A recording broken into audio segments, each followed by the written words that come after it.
I'd give anything not to tilt. Then why haven't you?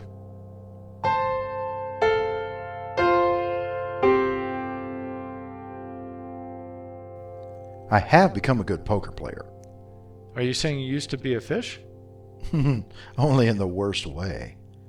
Well, how did you know when you weren't a fish anymore? Did you just wake up one morning with no gills? Just play.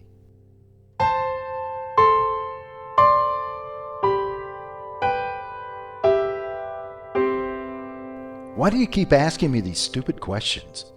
Are you sure they're stupid? I'm never sure of anything with you.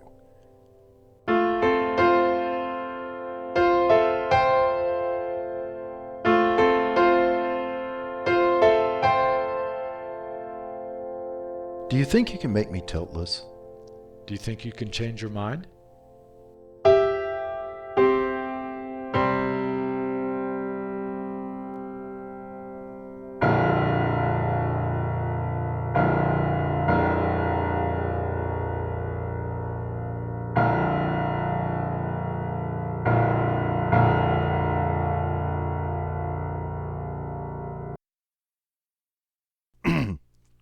And we are rolling. Welcome to the final episode of the Eightfold Path to Poker Enlightenment, where it all ends. The path, the road, where we find out how to become tiltless. I'm Wayne Lively, and as you all know, our guide on this journey, our Buddha buddy, is Tommy Angelo. Well, that's quite an introduction there, Wayne. Too bad it's all wrong. I'm shocked. Well, the thing you got wrong is that tiltlessness has no endpoint. It's a never-ending quest to play our A game more often. And we do that by way of reducing our suffering. And God knows, and everyone else, after 7 episodes with me, you've suffered a lot. Well, actually, Wayne, I do like to think of you as a provider. Huh? Yeah, because what you do is you provide me with so many opportunities to practice smoothing out my tilt waves. It's my pleasure to serve you, sir.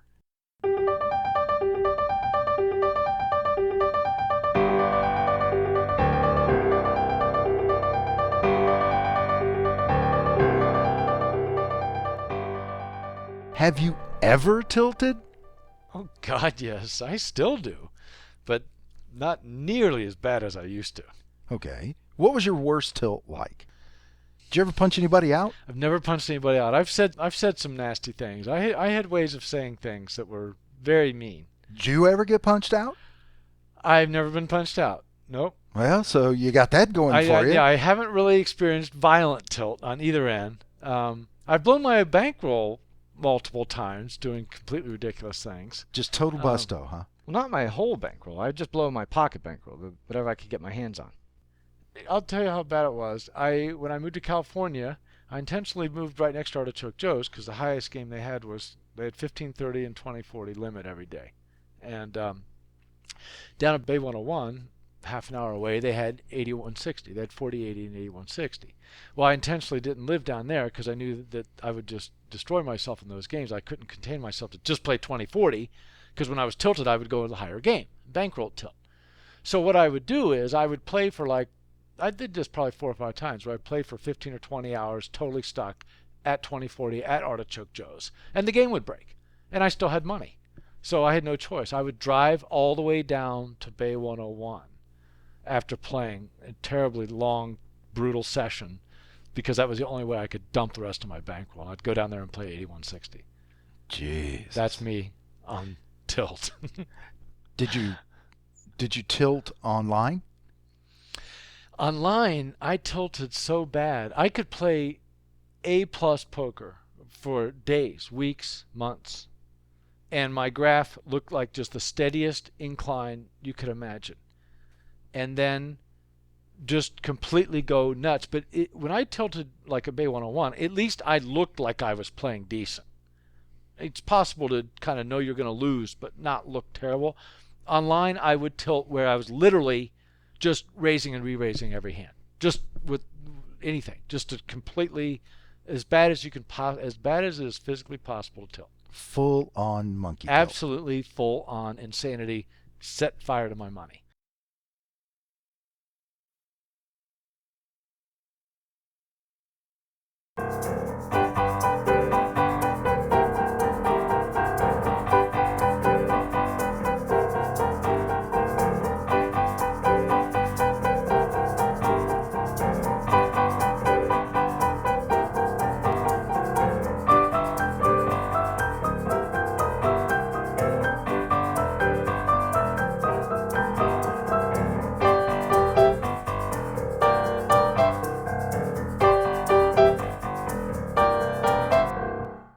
What made you tilt?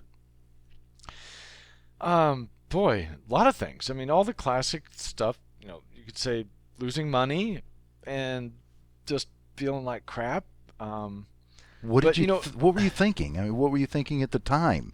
That would put you on tilt. It's such a funny thing to look back on, because I felt like at the time I was doing a lot of self-examination in between tiltings, during my between sessions, like, what the hell's wrong with me, or I have to quit doing that. And back then, if you would ask me these questions, I would have given all these reasons, like, that guy, set me off, or I wasn't getting a good enough sleep, or playing bad, feeling bad about how bad I played. There's just so many classic reasons you could come up with. Just unhappy? Just general unhappiness, yeah. Just general unhappiness. But, it's hard to say which comes first. Is the tilting and the losing money causing unhappiness, or was I just fundamentally unhappy in a way I didn't understand, and that was like fueling tilt? But one thing you said I want to pick up on is that it was external things that were causing you to tilt. It seemed that way. It's hard for me to answer these questions now, because as we're going to get into later on, now I really have a much, much deeper understanding of the cause of tilt. And all of the external things that I would have pointed to as the causes aren't. They just aren't. That's all part of the delusion, is that we think that because we lost something, that is the actual cause of the tilt. But it's really the attachment to the thing we lost. It isn't the loss in itself. It's just this. So it's not loss that causes tilt? Well, not really. It seems like it. But, for example, you could be tilting even when you haven't lost. You could be winning and tilting, right? Sure, I guess. So there has to be some other causes of tilt. Just it isn't loss. So let's take a look at an example from regular life, since we happen to have such a dandy to talk about, which was what happened in our last recording session. Oh, no. This is going to be so embarrassing. Well, it's going to be painful. You're going to be reliving the pain. So tell them what happened, Wayne. We spent hours working on, the show. We were recording away. Yeah. Absolutely. And we came back, and the next day. Yeah, several hours of work was gone. Poof. I mean, it was gone. Flatline. It was just gone. And my reaction was what most normal human beings' reaction was. I tilted. I went nuts. I was like, I can't believe this. This was irreplaceable stuff. This was stuff that really was really good. We were clicking. And it was gone.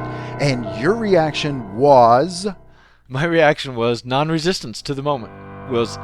Yesterday there was data in my life that was a recording we had made, and today there wasn't. And at that moment, there wasn't a damn thing I could do about it, and that was my current reality. And it was even worse for me because you didn't feed into mine. I was punching into the Marshmallow Man. Yeah. I mean, you just did not react. Well, that's to actually the mine. good thing. And, If I had been as it tilted was. as you, we would have been fueling the tilt, yeah. compounding the tilt. But by me being just completely in the moment and accepting of that current reality and not attached to the data, therefore this supposed loss, which I'm putting in quotes in my fingers, because wasn't a loss at all. Then there it came was back. No loss. We found there was it. Simply what there is. Right. And then we found it. Well, we didn't actually find it. We called our man Rob at Deuces Cracked, and being the wizard that he is, he told me some magical way I could restore what I thought was lost data. So all of a sudden we were back in action. We had what we had lost. And I was happy. You were extremely happy. You were just as happy as you were sad. Yeah, okay. Yeah. Right? Yeah, okay, I can. Right? And so, and what was I doing? When the we found exact same thing. I was just as non-happy as I had been non-sad. You wouldn't even have noticed the difference one way or the other. Right.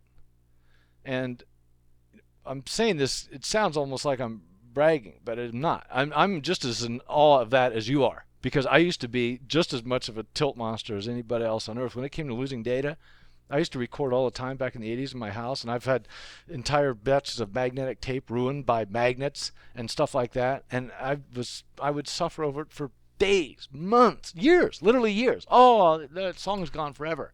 And now that I can observe myself not falling into that spiraling trap of being so attached that there's all these losses. And then when there's a gain, it's like spikes, up, down, all around. That's what's gone through the practice. It's maddening.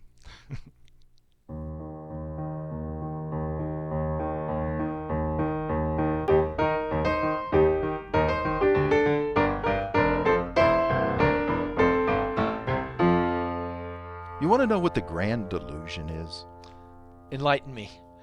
Comb-overs. It's a good one. I'm bald. I'm not going to convince anybody that parting my hair behind my ear and pulling it over the top of my head is, I'm not bald. I'm Right. bald. It only deludes the person who does it. Mm-hmm. A girl I once knew, her happiness was in stuff. If she could only get this thing or that thing, whatever caught her eye at the moment, it would Right. make her happy. She was never happy because she could never get enough stuff.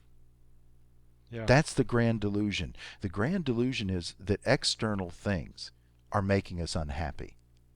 And if we just fix that. Right. And then external things can make us happy. Right. Same thing. Exactly. Exactly. You know, for example, you desire a new car.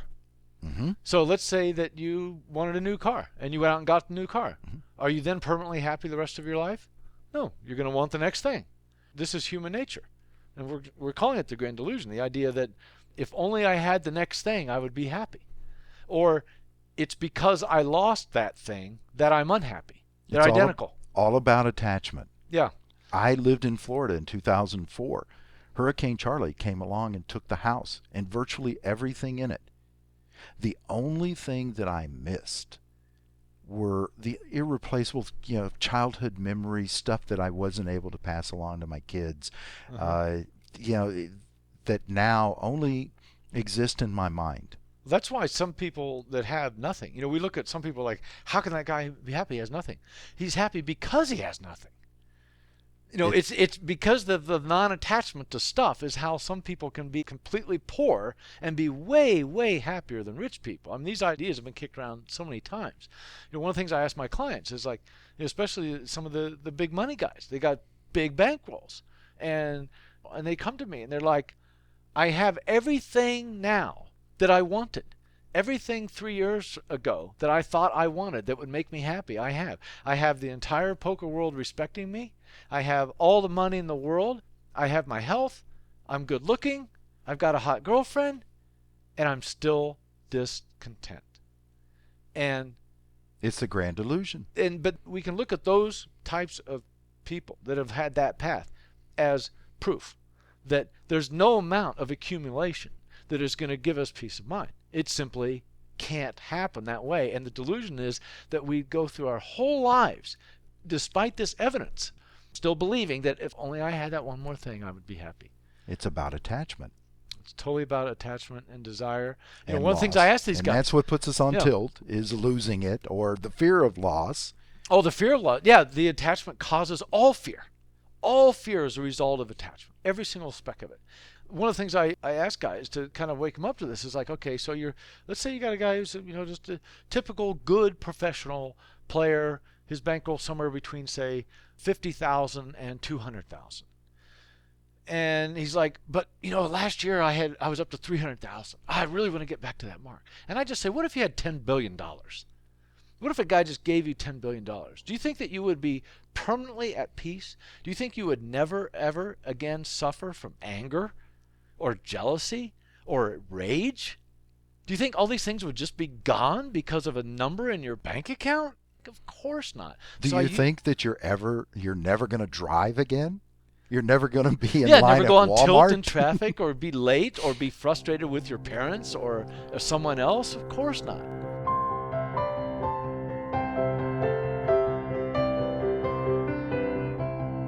And when it comes to the grand delusion, the number of ways we can delude ourselves is incredible.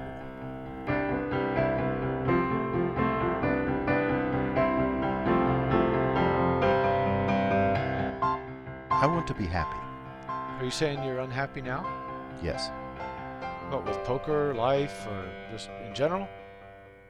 Yes.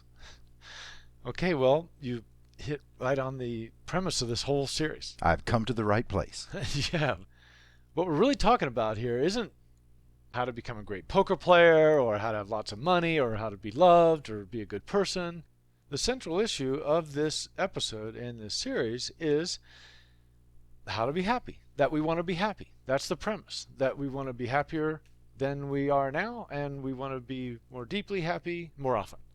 And everything related to tilt and tiltlessness is like this quest to be happier by way of undoing our suffering. And we're going to talk more about suffering later, but for right now we can just equate tilt with suffering. That tilt is a cause of suffering, and tilt is an effect of suffering, and to whatever extent we can undo tilt, whether we talk about emotional tilt or just all the other lesser types of tilt we talked about, every one of those we want to look at as being on the course toward happiness. That's the premise of everything we're doing here. Tilt causes unhappiness, and unhappiness causes tilt. It does. It goes right around the circle, just like that. Tilt is a cause and an effect. In fact, one of the grand teachings is that everything is a cause and effect. Rain is caused by some things, and rain has an effect after it happens. Every single thing in the universe is equally a cause and an effect, including tilt.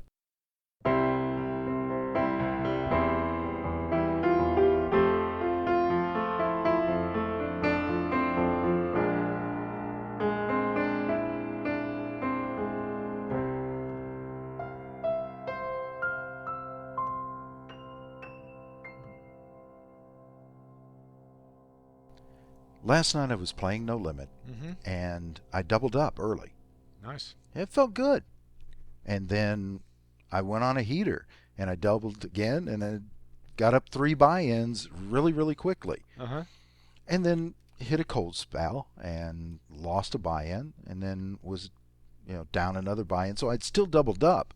Right. So now you're up 1 buy-in? Yeah, I doubled up. Right. But I felt really bad. Right. Because I was up 3 buy-ins. Yeah. And now I'm back to just doubling up. Now, right. if before the game had started, if you had said, you'll double your money tonight, I'd have been very happy. Yeah. And when you did double the first time, you felt great. I was happy. Right. And then you hit the same spot later, but because you were on a downswing instead of an upswing, you felt bad. Yes. Even though your bankroll at that moment was exactly the same. Exactly. Yeah. Exactly. So what happened? Well, that's a great example of how attached we get to just recent history. It's like, if you think about it in theory, what the heck difference does it make how you got to that point? At any point, no matter what your bankroll is.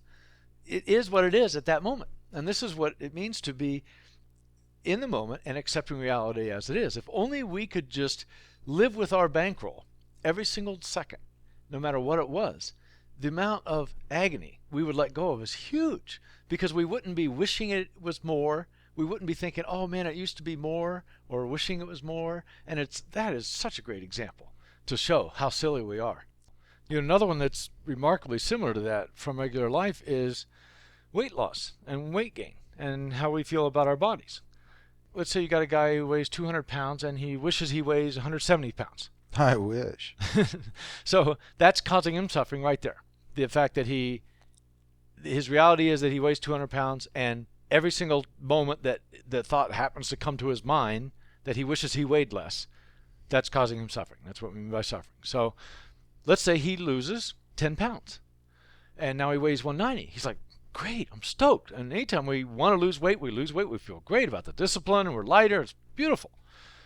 So then he goes on, he loses another 20. He gets all the way down to 170. He's absolutely ecstatic, feels great. And he's so attached to that, though. This happiness comes from attachment, the same thing that causes suffering. It's going to change. This is one of the grand lessons, is impermanence. He's not going to weigh 170 for the next 70 years. And as soon as he gains weight, it's going to cause more unhappiness because he's attached to 170. But now look what happens, just like your example. Later on, he's back up to 190. He's gained 20 pounds from his optimum weight. Now he's miserable, absolutely bummed. But look, he still weighs the same 190 he did when he was coming down. So if you go from 200 to 190, you feel great. You go from 170 to 190, you feel like shit. Just like with the buy-ins, right? All the same stuff. You're talking to a junior lineman here.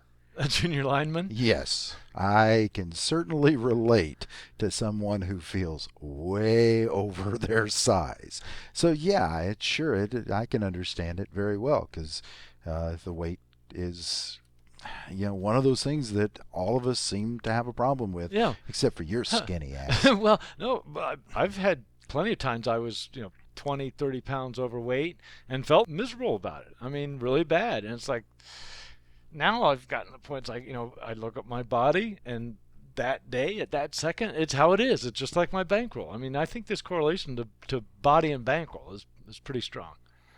I wish my bankroll had weighed as much as I do.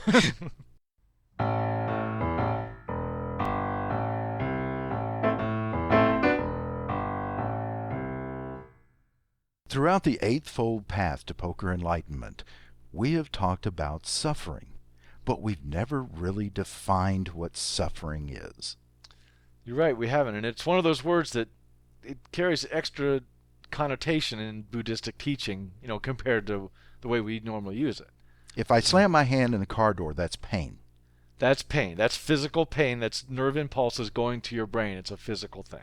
But it's not suffering. It's not suffering. The stuff that gets stirred up in your head about how could I be such an idiot, or man, this is going to hurt for a week, that's suffering. That's the difference between pain and suffering by these definitions. So, suffering it's like an affliction. That's one of the words they call it. It's an affliction. It's just a thing that arises in our mind.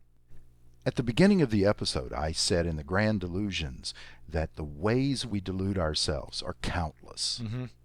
Same thing with suffering. Yeah, in fact, there are sanctioned varieties of suffering in the Buddhist teaching. Like worry, regret, fear, anger, stress, dissatisfaction, annoyance, conflict, panic, unease, nervousness, aggravation. I'm too busy, I'm too fat. I'm inadequate. Worry Is suffering. regret, Is suffering. fear, Is suffering. anger, Is suffering. stress. Is suffering.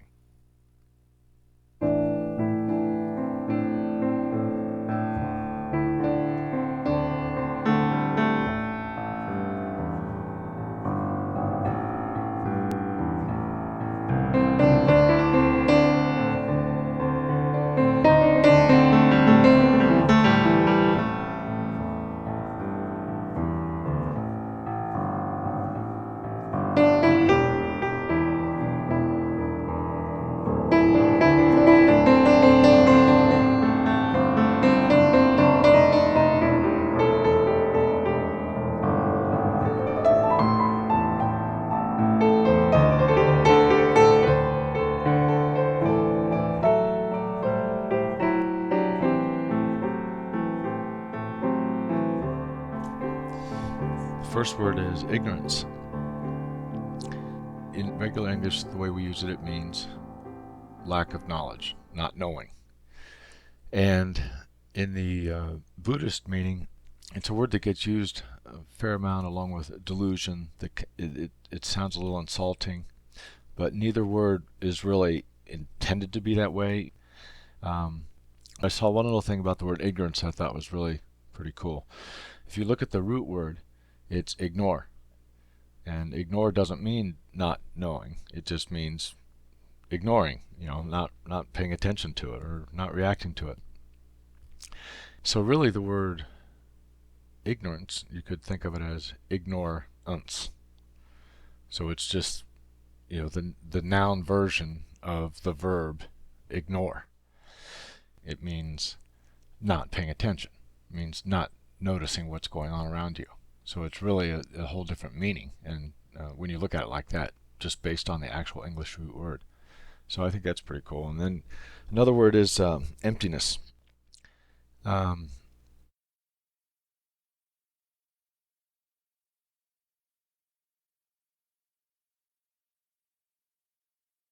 Welcome back, my friends, to the show that never ends. Ladies and gentlemen, Come inside, come inside. Emerson, Lake, and Palmer. We're going to Great talk tune. about the lake. The lake. Yes, we're going to talk about the lake as a metaphor and a few other metaphors. Think of your mind as the water in a lake. On the surface of the lake, it's sometimes smooth, and sometimes there's wind, and it creates waves, and it's very choppy. When we're agitated or upset, you can think of that as being your mind, being the surface of your mind, the very top, with these waves all over the place. Or you could think of a big event coming in, falling like a big rock into the lake and creating waves, making a big splash. And this metaphor is really great because over time the waves will smooth out. With breathing and mindful practice, you can smooth out the waves faster or even right away. But the really cool thing about this metaphor is that right under the surface of the lake, you only have to go down a few feet, and it's always smooth. It's always calm. And that's a great way to think of your mind, as underneath the surface of all the agitation, all the waves, is a calmness. And all you have to do is still yourself and calm yourself, and you can connect with that part of you.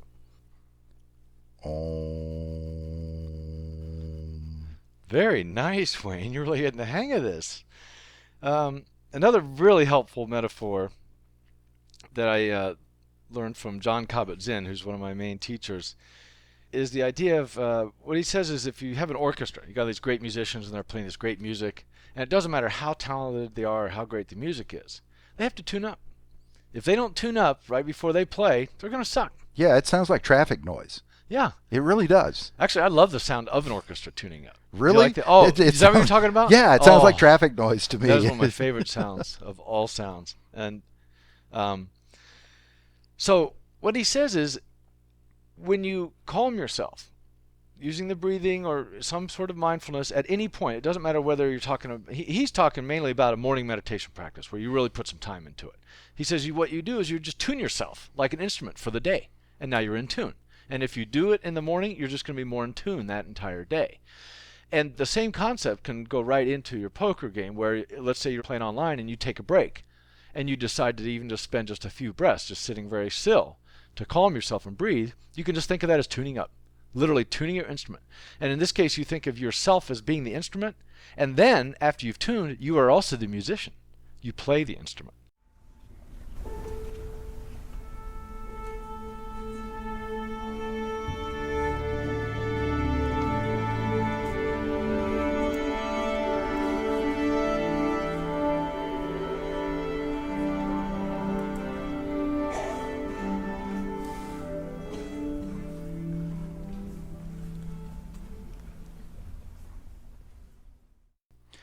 Let's go surfing now. Everybody's learning how. Let's talk about surfing the breath. Surfing the breath, another really simple, easy metaphor. The idea is to just follow the ins and outs of your breath. And in episode 3, we went into quite a bit of detail about it.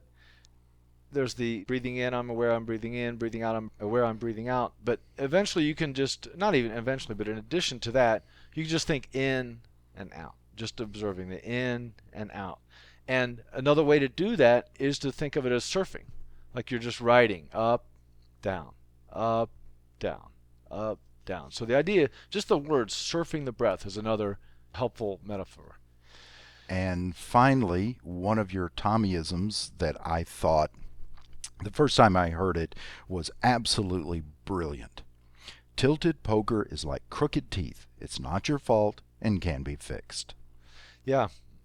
It's true. There's two parts of this. One is that if you have crooked teeth, it's pretty obvious this is a case of nature, not nurture. And there's nothing you had to do with it, just like eye color, right? And thinking of your tilt and your tilt at poker in that way, I believe it's true. It isn't your fault, because what it comes from is the entire sum of human suffering that has accumulated over literally tens, hundreds, thousands of years, however far back. They say modern, anatomically modern humans started roughly 200,000 years ago, but you can go back further than that if you like. Whatever. It's an accumulation of the non-mindfulness, or whatever you want to call it, that is the cause of tilt. And that's what I mean by it's not your fault. You just have it. We all have it. And the idea that it can be fixed in the same way that crooked teeth can be fixed is that over time, with many, many small incremental changes, it can be fixed, just like crooked teeth. Okay. Another reason why that it hit me so well is that just like crooked teeth, it can be fixed. It's going to take some time. It's going to require some discomfort. But at the end of it, you'll smile a lot more. Wow, that's a great add-on, Wayne. I think I'm going to have to go write an addendum to that Tommyism. You're welcome to it.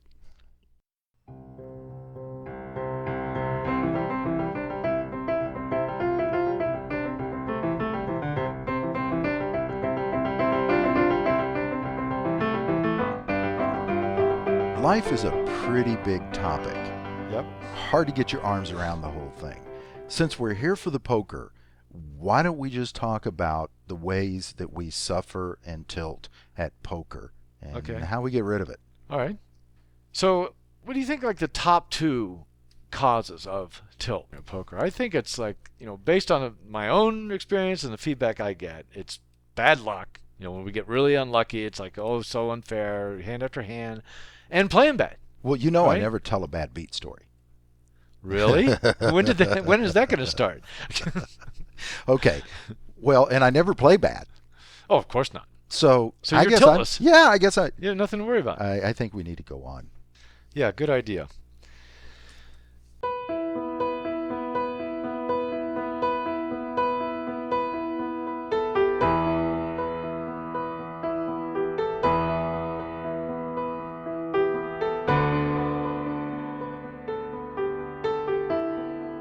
When it comes to handling bad beats, this is why we practice non-resistance. This is why we practice seeing reality in the moment and looking it right in the face, and training ourselves to come to terms with the fact that we just lost money.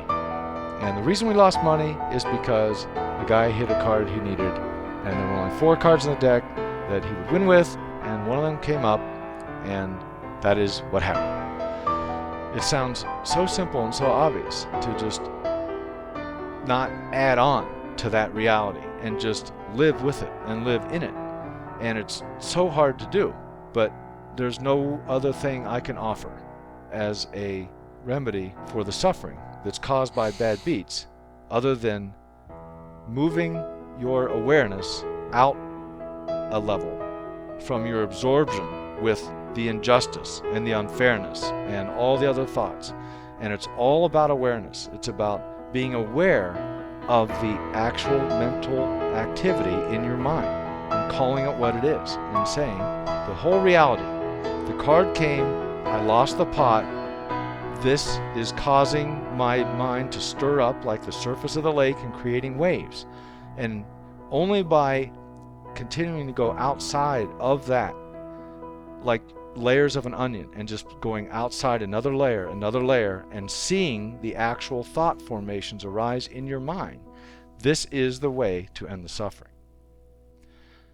And then playing bad. Playing bad is such a huge cause of tilt and suffering for poker players. And it doesn't matter why we played bad. It could be we played bad because we were already on tilt. It could be because we just made a bad play. But it's another case of regret, of living in the past. We just beat ourselves up, and especially if it's a big pot, it might be a significant part of our bankroll, where our bankroll is a significant part of our living expenses, and it's just like this gigantic heap of suffering that we go through, and then we keep coming back to, oh, it's my fault. If only I hadn't made that bad play. So the way to ease this suffering is in many ways similar to before, which is you just keep peeling back layers of the onion and observing what is. Okay, I did in fact play bad. And then just accepting that reality. Now, another whole other side to this thing. You could say, well, if I didn't play bad, that would be the way to get rid of that problem. And the way to do that is to focus on doing your best.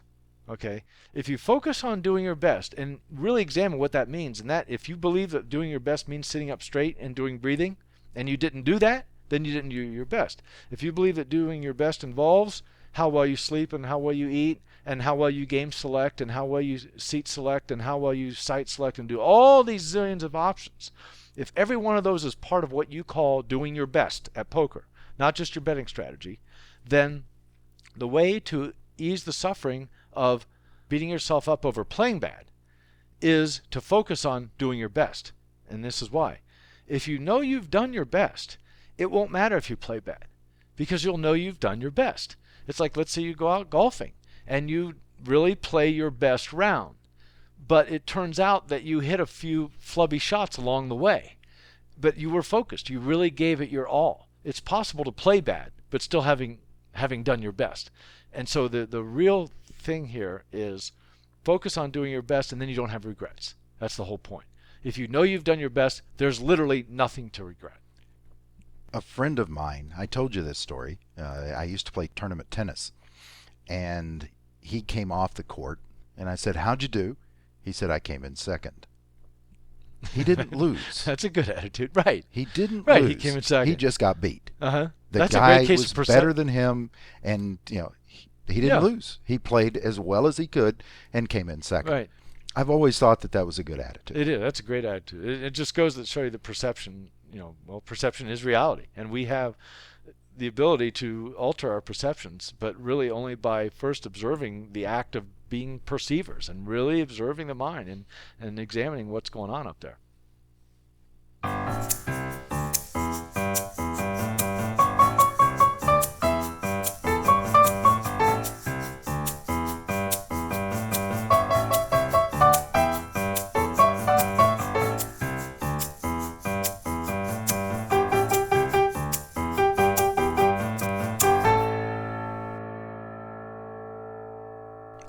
You're going at it from one direction. I'm going at it from the other direction. Okay, you're saying, when you blame other people, it's causing suffering in your brain, and it's if the other people weren't to blame, it wouldn't cause suffering in my brain. If I wasn't at fault, it wouldn't cause suffering in my brain. Yes, it does. No, it does. How can you say that? And this is well. I'm just saying that so.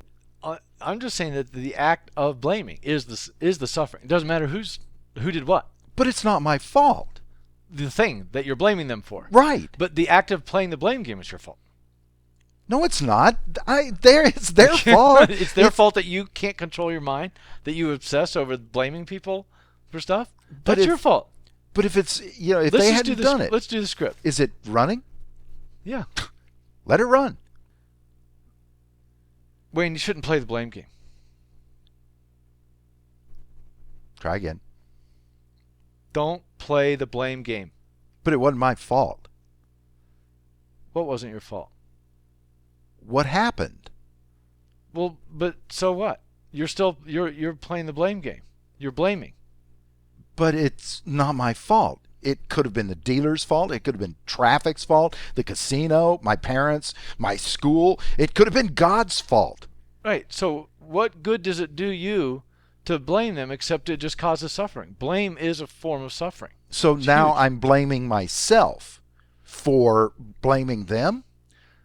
If you want to blame yourself for something, yes. That's what you should blame yourself. You should blame yourself for blaming them. Yeah.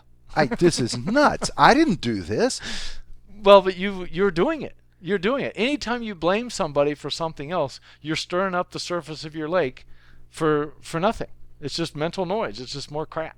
But then how do you get rid of it? I mean, it's You don't there. blame. You don't blame people for anything, ever. Doesn't matter what they do. You just don't blame. I don't. You just stop buy blaming. This. I don't buy this. That's what you do. You don't play the blame game. And then you start with yourself. You start with not blaming yourself. Well, if I did it, you talk about being stirred up. Yeah. I can handle other people's screw ups a lot better than I can my own. Well, that's okay though. It's better to do that. One of the teachings is, this is literally word for word, roll all blames into one. In other words, no matter what happens, you're better off just saying it's my fault. So if somebody gets in an argument with you or somebody attacks you, you just say it's my fault. You don't blame others. Well, You I don't do blame that. others. You know why I do that? It's the only thing I have control over. I can't, if I blame you for something, I have no control over that. You have But- control over the act of blaming, though. But if I blame myself for something that I did that caused you to do something that you did, I have control over that. So I don't do that again. So that won't cause you to do something, and it escalates But you're and stirs it still, all up. it doesn't matter what the thing is. It doesn't matter if somebody plows into your car because he ran a red light because he was drunk. You don't play the blame game. You just don't blame people. I know it sounds crazy, and you know what? All right, let me ask you one more thing. Okay. Okay, what if someone is blaming me and it's their fault. How do I Oh, handle that's that? the biggest one. Here's what you do. You just suck it in. You suck it in and you don't spit it back out. Screw you doesn't work, In huh? fact, this is one of the greatest ones, is when you are unjustly accused of something. It doesn't matter. It could be the most trivial thing. It could be huge. And you absolutely know that you weren't wrong and you are being blamed. This is the greatest test. Can you not react to that? Can you not continue the blame game and send back out the stuff? You just absorb it in and you don't send it out. And it's the greatest test. And I'm telling you, if you can ever do this, and I've done it enough times to know how unbelievably awesome it is, where I'm blamed for something. And there's this one great story they tell about a monk who was accused of getting a woman pregnant, of getting this young woman pregnant. And they accused him. He's like, okay. He never objected to it. He never even said anything like, I didn't do it. And then like years later, the girl confessed. She said that he had done it. And years later, she confessed and said he didn't do it. And they come back to him and they said, hey, you've been absolved. We know that you didn't do it. And he's like, okay. No blame. No, it doesn't matter how right you are. The more correct you are and the more mistreated you are by somebody blaming you for something you didn't do, the more strength you will gain. And the higher level of awareness and enlightenment you will have by not saying, no, you're wrong, you're wrong, you're wrong. I was unjustly accused. You just suck it in. This is the deepest level of not playing the blame game, and it's big time. Big time stuff. Let's talk a little bit about the blame game in our little episode we have with losing the data, with losing our recording. Mm-hmm. So let's do some pretending. Let's just say, as it turned out, it was nobody's fault.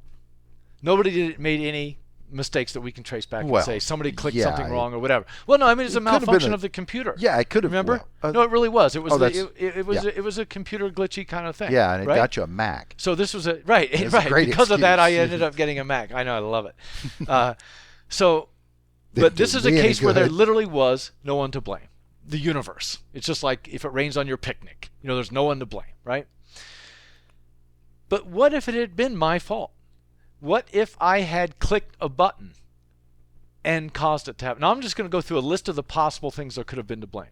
Maybe I had made a mistake, and it could have been a mistake because of ignorance, or it could have been a mistake out of laziness, or just stupidity, or distraction. There's all these different things you can blame. If I had made the mistake, then you could blame me for having made the mistake. Or let's say you had made the mistake, the technical mistake. Which would have been far worse. Worse for you because you blame yourself harder than you blame others. Right. It's all the same crap. Mm-hmm. Okay. Let's say it had been malicious.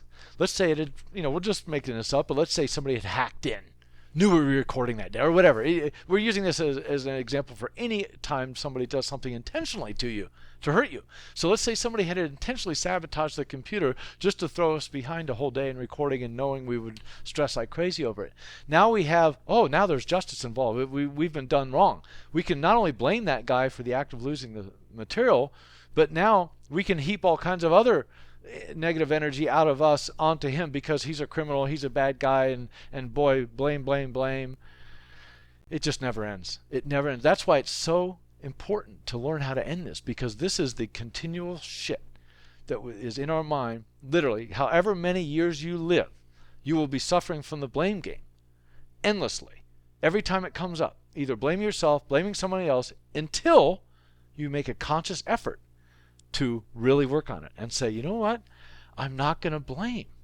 I'm not going to blame myself. Saying it isn't enough to do it. You have to do the work that we talked about in episode 3. But focusing on blame as one of the main areas to practice controlling your mind, observing your mind is awesome. And I'm telling you, the first time you know you're innocent and somebody comes up and accuses you of something, and you don't have to say they're right. You don't have to say anything. That's the whole thing. You just like that monk. Okay. You want to know the rest of the story? What's that? It's mind-boggling. He raised the child. Wow.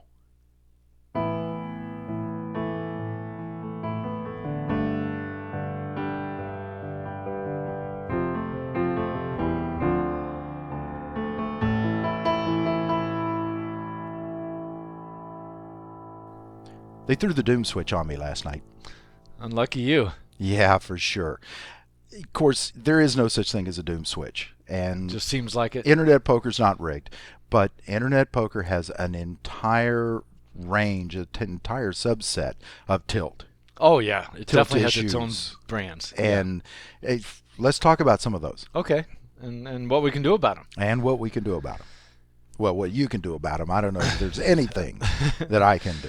Well, what about lost connection, for example? There's something that only happens on the internet. Yes. That can be a real tilt inducer. Yes, right? and it's actually there's two parts of it.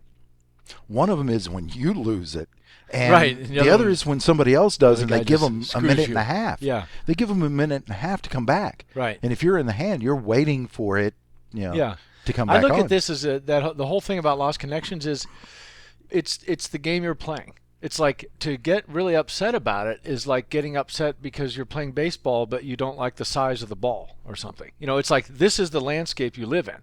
It's computers, there's internet connections. Sometimes they break down. Sometimes it's going to be you, sometimes it's going to be them. Sometimes guys are going to try to do it intentionally as an angle. That's just the world you play in. So knowing that and realizing that, it should be so that when a lost connection comes up, you're just like, okay, I lost a connection, and just breathe your way through it. Got pretty much one answer for everything. Yeah, and then there's computer wait time. Now, computer wait time, this is one that I use all the time. It doesn't matter whether I'm playing poker or whatever. Computers take some time sometimes, right? So here's the situation. You're sitting at your desk, and there's something going on your computer that's going to take 3 seconds, 5 seconds, a minute, a download, whatever. It doesn't matter. This is a recurring thing in our lives. I now see every one of them as a great, great opportunity to practice. So instead of being anxious and thinking like, oh, damn, I wish this thing would speed up, this is what they mean by transforming suffering. You literally transform your suffering into non-suffering or into joy. So instead of sitting there anxious, waiting for a minute, I sit up straight.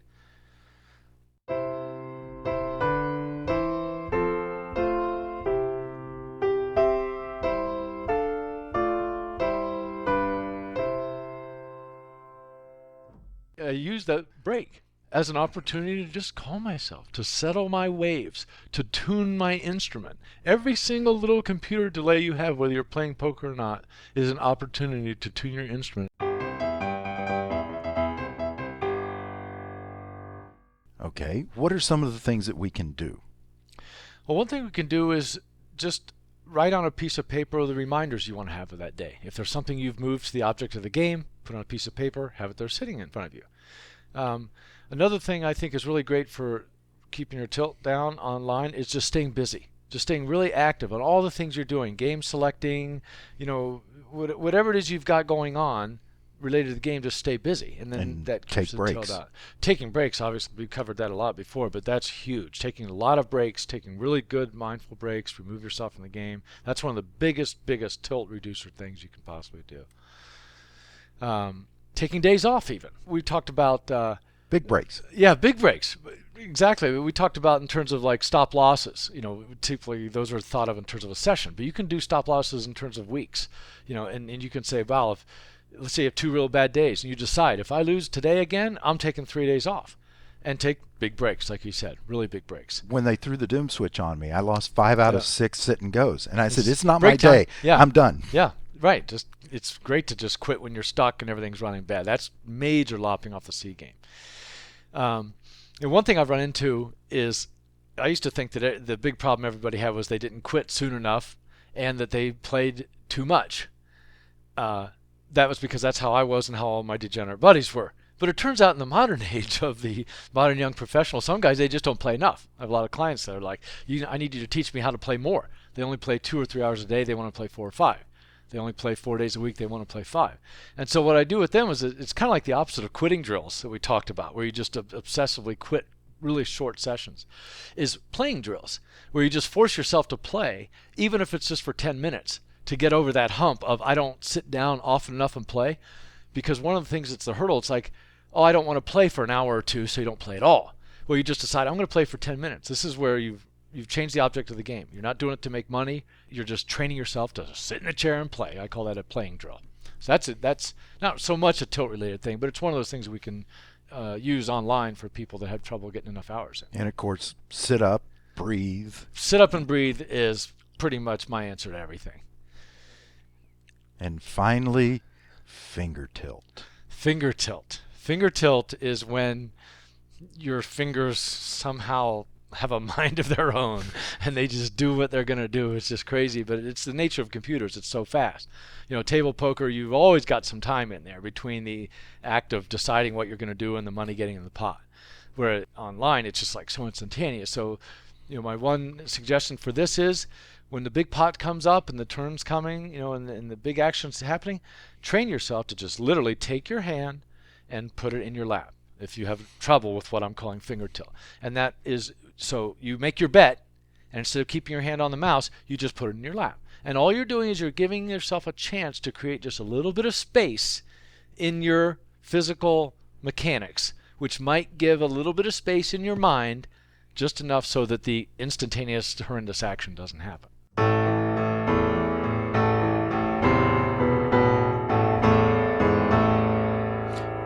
And finally, a subject that is near and dear to my heart, as you well know, and that applies not only to internet poker but also to live poker or table poker, is running bad. I run bad. Well, you think you run bad, and that's the whole point, right? Running bad is just an idea. It's just a thought. It's a case of us living in the past. For example, when you lost that fifth sit and go to a bad beat, okay, at that split second, there was no running bad. At that moment, at the moment that you lost that hand, we're talking about focusing everything in on the moment. At that moment, there was no streak.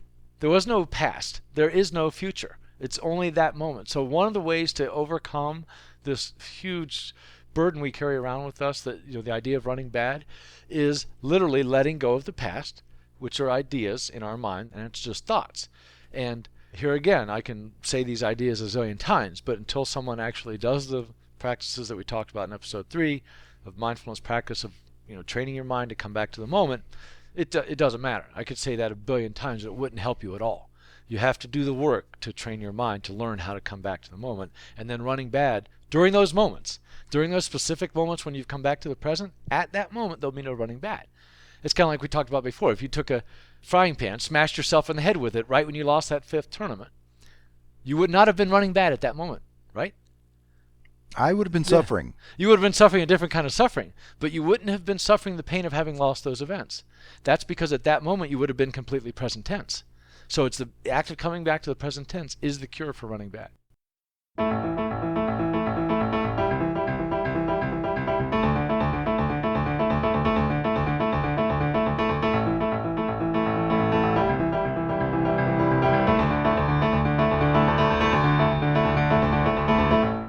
Wayne, there was one other thing about running bad I wanted to get in here. Pretty important.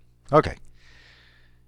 When you manage to get from where the act of losing doesn't hurt in a situation where it used to, and I don't mean where you're never going to suffer from losing again, but let's say a certain situation comes up that in the past would have caused you a great deal of suffering. And because you've been working on these things and doing the practice, at this particular instance, it doesn't cause you suffering.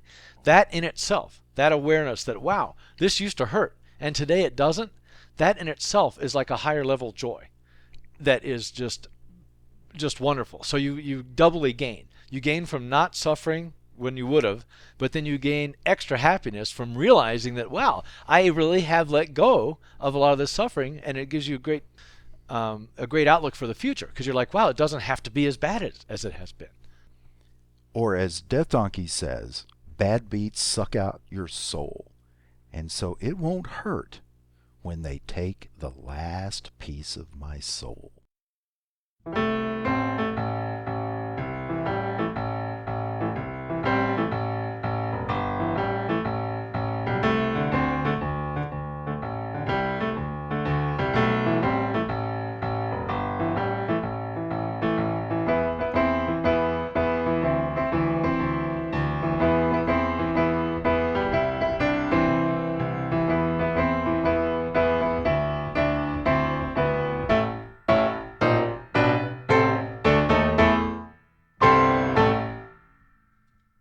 And in live poker, Everything can tilt you. There's a lot. Yeah. Last night had a dealer that wouldn't shut up, that thought they were going to get a lot more tips if they just kept talking and being friendly and slowing down the game. Sit up. Breathe.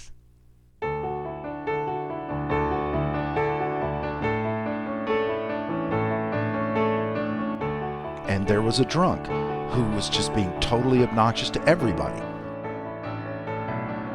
Rise above it. And the guy to my left was a really nice guy, but he just wouldn't let me concentrate. Let it go. Okay, and then finally, I lost a huge pot. Sit up. Breathe. There's not anything else left to say, is there? Yeah, I can say that a few hundred more times. Let it go.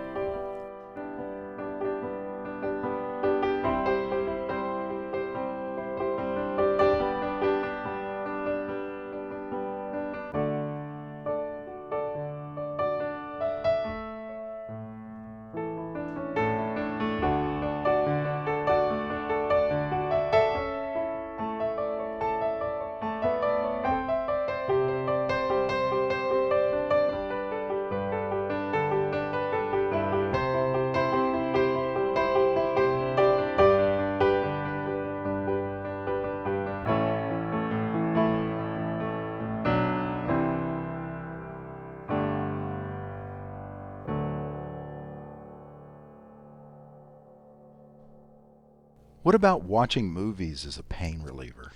Watching movies is a great pain reliever. I mean, I used to do it all the time, and I didn't even know how it worked.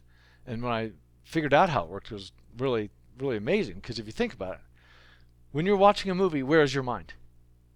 In the movie? Well, Right. depends on the kind of movie. But what are your senses tuned into? What are your eyes and your ears doing at that moment? It's on the screen. It's on the screen, which is in the present tense. Right. So at that moment, you're not thinking about the bad beats. You're not worried about the what's coming up, right? Right. So movies serve as suffering remedy because they force the mind to be in the present tense. Isn't that amazing? So that you can think of this whole thing as proof, in a sense, as validation for the idea that coming back to the moment is the act of pain relief by not being in the past and the future. And that's why, especially poker players, a lot of guys I know watch a lot of movies because it's like, oh man, I got to stop the pain somehow. And without even thinking about it, they do whatever it takes to sort of numb the thinking. And it's always about coming back to the present tense. Now, what we're talking about with mindfulness practice and concentration and all that is doing it without the movie. John Kabat-Zinn says, watching a movie or even taking drugs or whatever, you're going below the thinking. You're ending the thinking, but you're going below it. When you do it just by raw awareness, by just sheer awareness of living in the moment, unfiltered, uncovered by anything, then you're rising above the thinking. It's the more pure, better way to do it. So by all means, watch movies to relieve the pain, but there's another way it can be done without the movie. That's really cool. It is.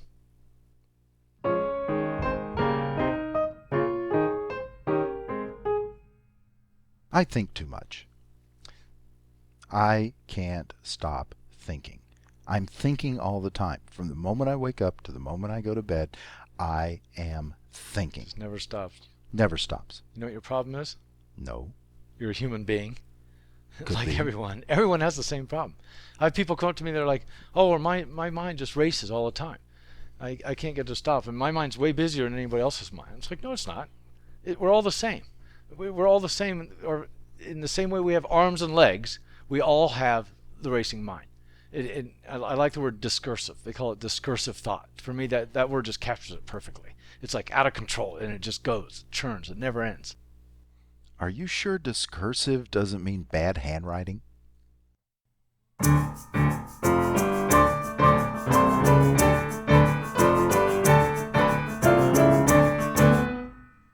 Okay, wait, I'm going to paint a little picture for you here. Imagine you are overweight, but you don't even know it. Have you seen my ass? I can't see it, but I know it's there.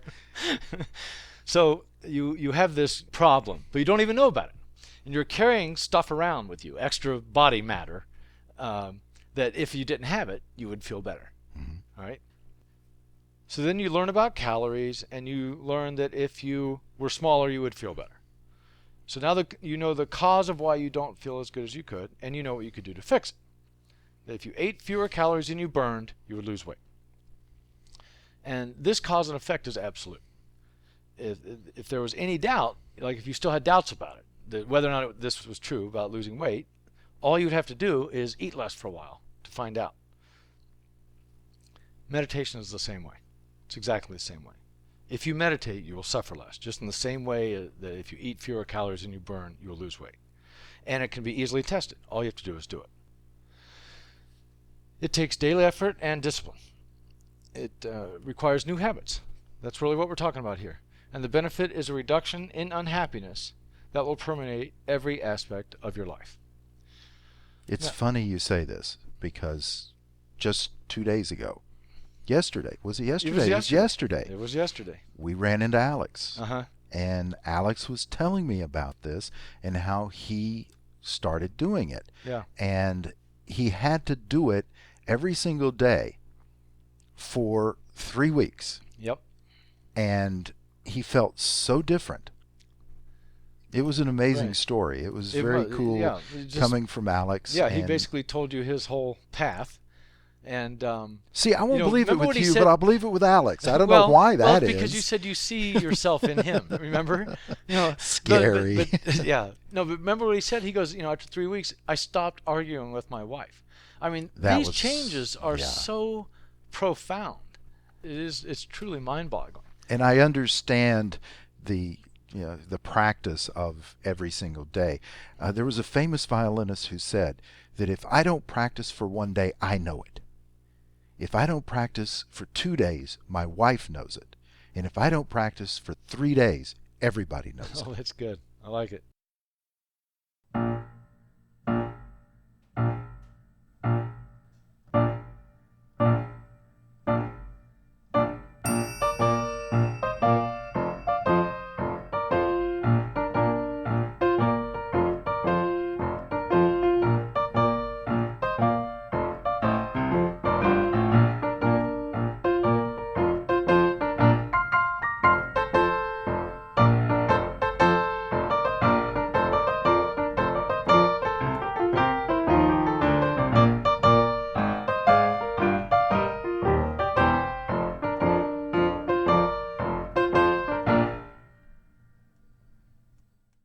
I have a web page at my site that I've made. It's intended for people just getting started, and it's got all kinds of information in there. It's books I've read, various writings by me and other people, some links to some websites that I think are really good, and it's a page that's going to keep growing with whatever sort of things I feel like putting on there.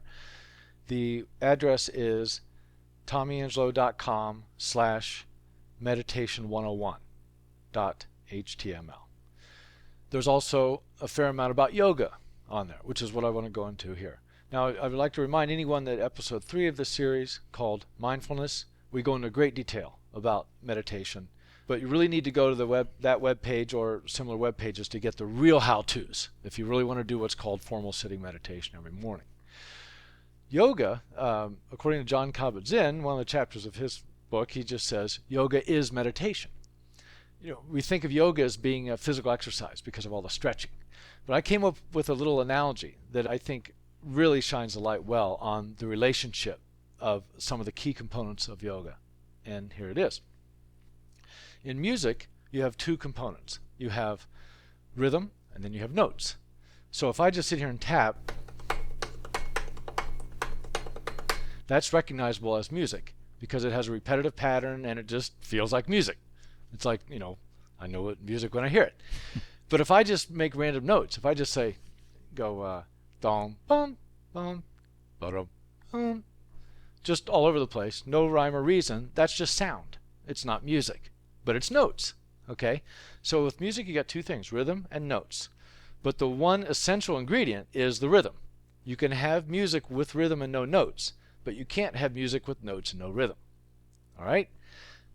Here's how that relates to yoga. In yoga, you have 2 major pieces. There's the stretching and there's the breathing. So the analogy goes like this. breathing is to rhythm as stretching is to notes. In other words, if you do the stretching without the breathing, that's like doing the notes without the rhythm. It's just stretching. It's just sound. It's just noise. It's the equivalent of bum, bum, bum. It's all over. But if you do the breathing without the stretching, that's yoga. In other words, some of the poses of yoga are static. You don't move. You don't even stretch. Mountain pose, you just stand perfectly still with your back straight and breathe. It's the breathing that makes it yoga. Corpse pose, which is how you would typically end a session. You lie flat on your back with your hands, palms up, the arms out, and you breathe. You're not even moving, but it is absolutely yoga. So the breathing is the essential act of yoga. Well, if you've been paying attention, you've noticed that the breathing is the essential act of sitting meditation and all mindfulness practice. That's what makes yoga meditation, is the breathing.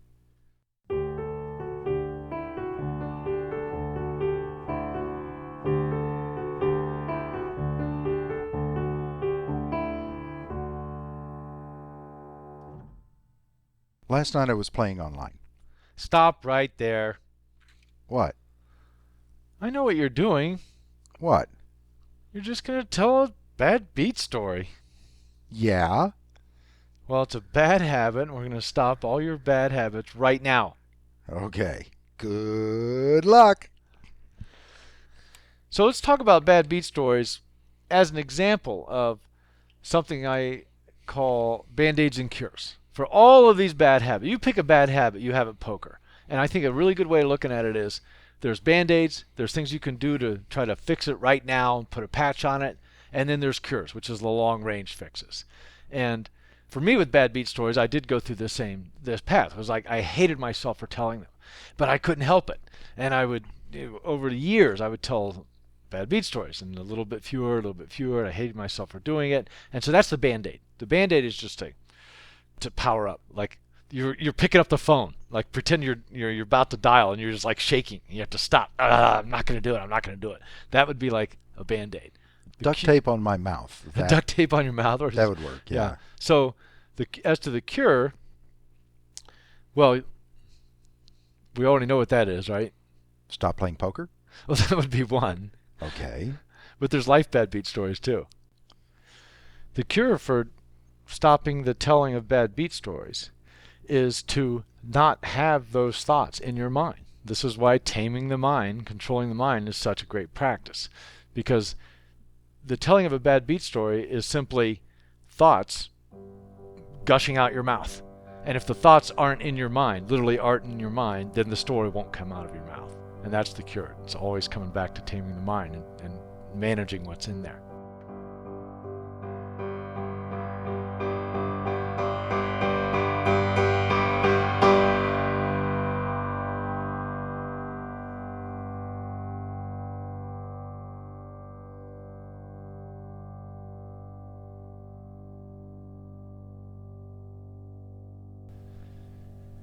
And then there's compassion. We normally think of compassion as feeling sorry for someone, pity. It's hard to describe it without using those words or almost using them. And it's like you walk by a bum on the street and you feel some sort of like, at least that's not me, or some kind of feelings like that. I used to get very uncomfortable when I would walk by a homeless person with their hand out. It just made me so uncomfortable because I didn't want to look at them. I would feel bad about it. I knew I wasn't going to give them anything, and just great discomfort. And whatever I felt, there are times we just really want to help somebody, or I would call that, that's like the non-Buddhist version of compassion. For example, we wouldn't be expected to feel compassionate toward somebody who is, rich and beautiful. And when they do something kind of screwy, we're like, wow, look at that fuck up. Our compassion seems to be tied with someone's circumstances directly, whether they've had really bad luck or somebody died or whatever, they need some and deserve some compassion. Or we look at their ability to support themselves situation. Let's say somebody's old and feeble and don't know what they're going to do, or just people we see all the time that are in dire straits. And so it's like we make a judgment about, what's worthy of compassion, what isn't, and then if, the situation qualifies, we're like, okay, well, I guess we should feel compassion. And I used to feel guilty for not feeling it when I thought I should. I hear about an earthquake and 1,000 people died across the globe, and I'm like, yeah, darn, but I really didn't feel any compassion. But then I would feel weird about not feeling it. So the Buddhist brand of compassion works like this. Everyone suffers, and everyone suffers for the same reasons and in the same way. And one of the effects of suffering is violence of every type. There's physical violence, there's spoken violence, it's, harshness, meanness, cruelty. The list goes on of the ways we have of inflicting wounds on each other. And so, because we just can't help but just judge everything, sort of by standards, cultural standards and what we feel and all that. We look at some people and we're like, let's just say Dick Cheney, a guy a lot of people don't like, okay? And that image of him in the mind creates negative feelings, let's say, immediately. If he's not a good example, just think of one. Think of someone that you really don't respect, and you don't like the way they behave, you don't like the way they treat their spouse or whatever. In the Buddhist version of compassion, you see the violence. We're just going to use that word with a very wide girth. And we judge it and we say that's wrong. And then, there's no way we're going to feel compassion for the person committing the violence. But in the Buddhist brand, that's all you do. That's immediately where your attention goes. It's just a spike in human suffering, but that's all it is, and it is worthy of compassion, and it requires compassion. This means that, the more violent and fucked up somebody is, the more in need and worthy of compassion they are. So it's dramatically different definitions of that word.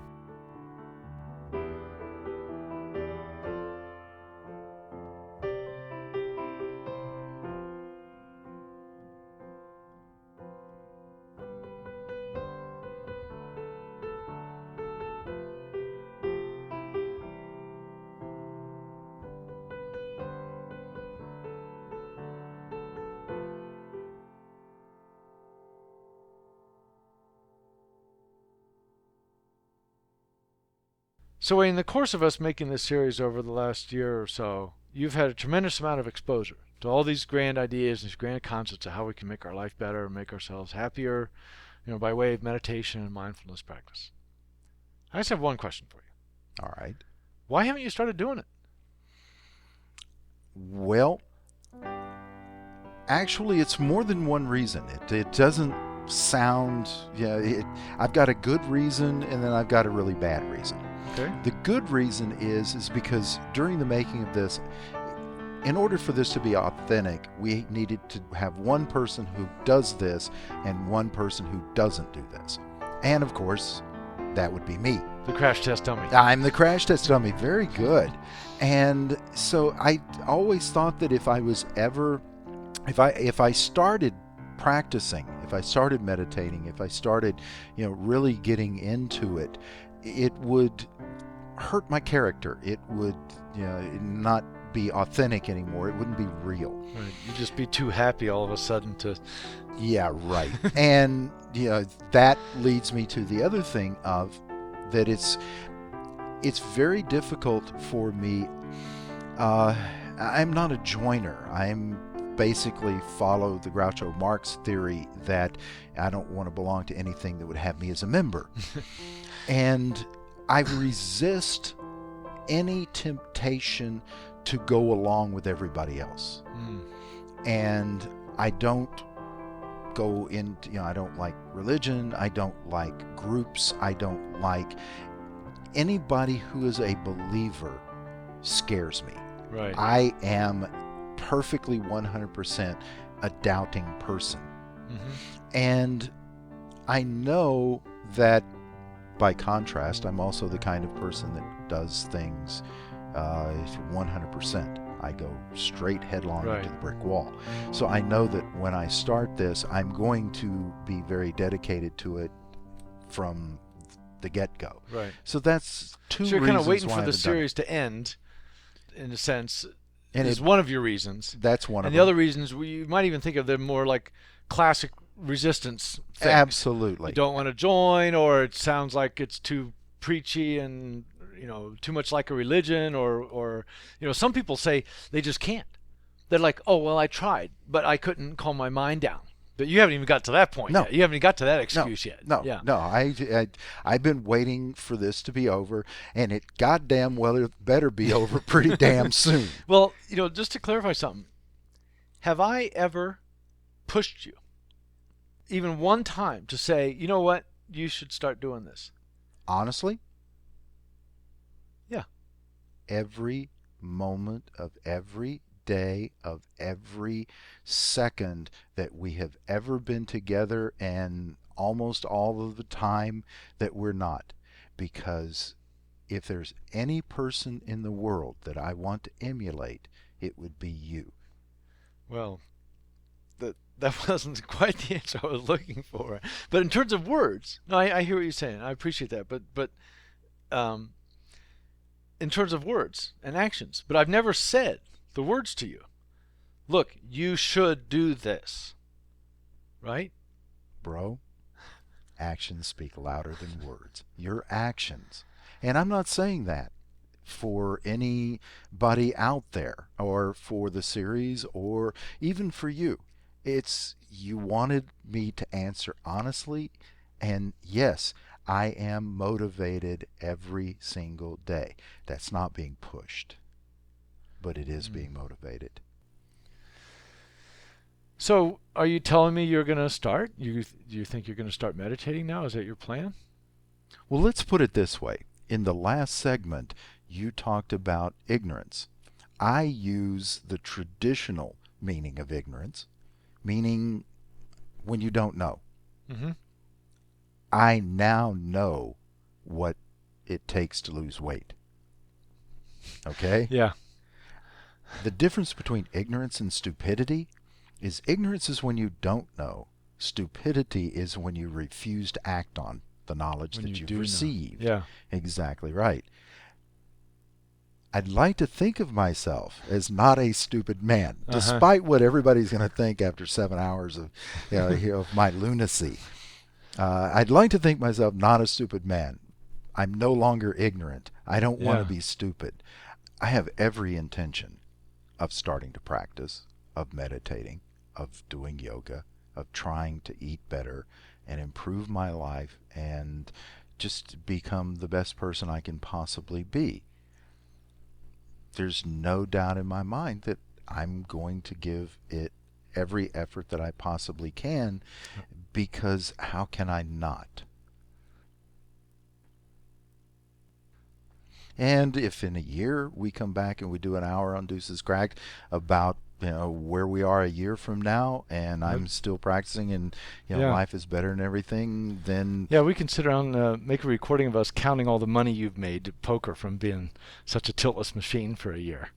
that would be sweet.